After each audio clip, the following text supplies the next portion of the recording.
Good afternoon. Welcome to today's Smart Investing Briefing.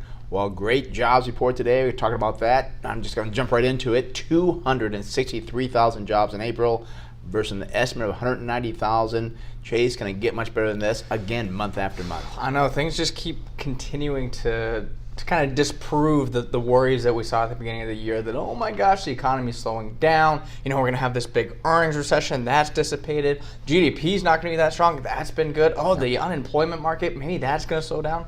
No, things continue to look very, very good here from an economic standpoint. I couldn't believe this headline number. When you look at the unemployment rate, well, it fell to 3.6%. I don't know what that really means. People might be saying that.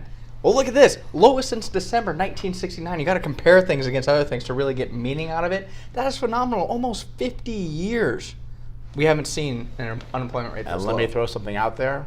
I was 13 years old at that time. Now, I'm going to give my age away, but 13 years old, I could even drive. I mean, that shows how long ago it was. People same thing, just think how old you were. That's a long time. This is the best labor market you've ever been a part of, is another way to think about it. That's right, that is, yeah, because I started in the labor market in, 74. Yeah. So, average hourly earnings were up 3.2% versus the estimate of 3.3, so that was pretty good. Slight miss there. I mean, it was a slight miss. But I'm not going to complain about that one. That's the worst thing. That's the worst you got. That's great. Yeah, that was the biggest negative, I'd say, and the thing I look at with that is the more jobs you're having, I think as we keep having these big headline beats on top of the estimate for total jobs created, I think wage inflation is still going to be a little bit more lackluster because you have people still, well, I'll do it for $12.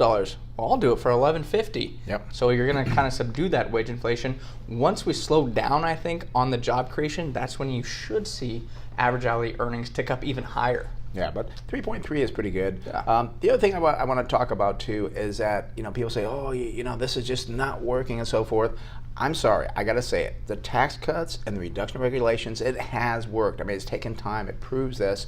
And I also want to point out, people say, well, the other job market and so forth. Back to just 2015, 2014. Back in 2015, 5.7% unemployment. 2014 was 6.6. It is much easier to reduce the employment when it's that high than it is right now.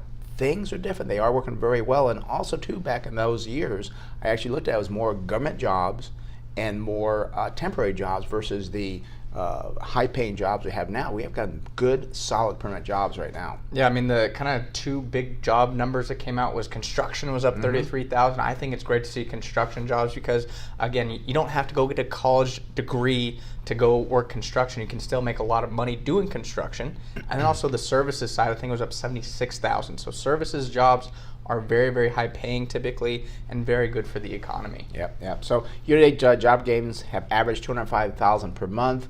The economy is doing well. Job market's doing well. I know there's some people out there, they're still going to complain. There's something wrong. But overall, nationwide, the economy is great. Job market is great.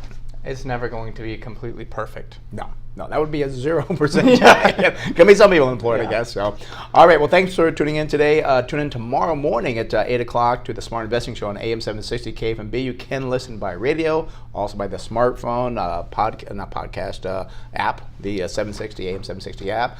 Hope to see you there. Call in, have a question. So. Yeah, and if you miss it, then you can listen on the podcast. We're on iTunes. You can go to our website. So we got you covered if you miss the show. Have a great weekend.